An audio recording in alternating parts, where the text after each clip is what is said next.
Okey, Assalamualaikum dan selamat petang. Kita masih lagi berbicara tentang buku karangan Buya Hamka yang bertajuk Teguran Suci dan Jujur terhadap Mufti Johor.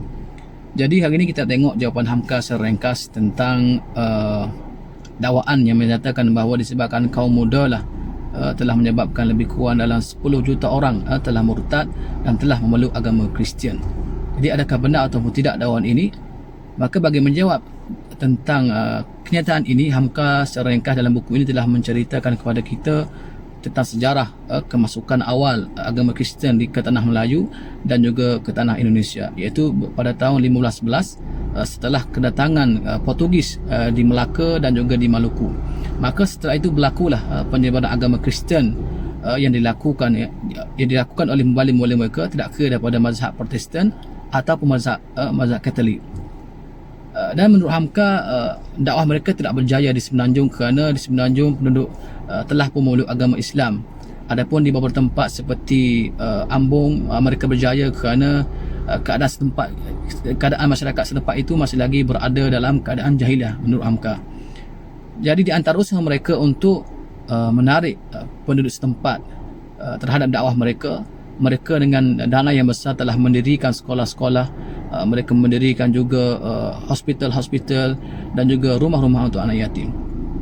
Maka gerakan yang pertama, menurut Hamka, gerakan yang pertama melawan usaha ini adalah daripada gerakan Muhammadiyah yang digelar kaum muda itu, yang dipelopori oleh Kiai Ahmad Dahlan.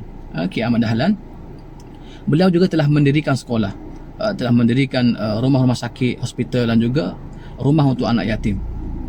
Adapun kaum tua, kata Hamka, mereka tidak menggunakan tenaga mereka untuk melawan usaha-usaha yang dilakukan oleh mubalim Kristian tersebut, tapi mereka telah menggunakan tenaga-tenaga mereka untuk mengkafirkan gerakan Muhammadiyah. Mereka menggunakan tenaga mereka untuk mengharamkan sekolah-sekolah yang menggunakan meja dan juga kerusi.